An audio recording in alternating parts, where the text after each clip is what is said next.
അപ്പോൾ ഇങ്ങനെയാണ് പഠിക്കുന്നതിനെ കുറിച്ച് പറയുന്നത്. നമുക്കൊരു കാര്യത്തിൽ സാക്ഷരത, ലിറ്ററസി കിട്ടണമെന്നുണ്ടെങ്കിൽ നമ്മൾ ആ വിഷയത്തെക്കുറിച്ച് 25 മണിക്കൂറെങ്കിലും പഠിച്ചിരിക്കണം എന്നാണ് പറയുന്നത്. എത്ര മണിക്കൂറാ? 25 മണിക്കൂർ.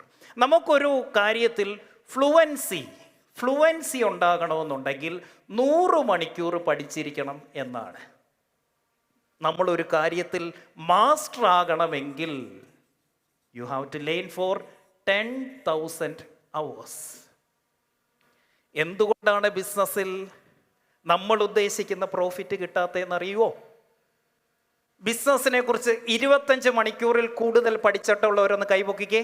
25 hours കൂടുതൽ ബിസിനസ്സിനെ കുറിച്ച് പഠിച്ചിട്ടുള്ളവർ കൈപൊക്കിക്കേ. 100 hours, 100 മണിക്കൂറിൽ കൂടുതൽ പഠിച്ചിട്ടുള്ളവരൊന്ന് കൈപൊക്കിക്കേ. 10,000 hours പഠിച്ചിട്ടുള്ളവർ കൈപൊക്കിക്കേ. They are masters. നമ്മൾ നിൽക്കുന്നത് ഏത് മേഖലയാണോ, വെറുതെ ബിസിനസ് എങ്ങനെ ചെയ്യണമെന്നല്ല നിങ്ങൾ പഠിക്കേണ്ട. ഏത് മേഖലയിലാണ് പ്രിയ നിൽക്കുന്നത്? ഇൻഷുറൻസിനെ കുറിച്ച് എത്ര മണിക്കൂർ പ്രിയ പഠിച്ചിട്ടുണ്ട്?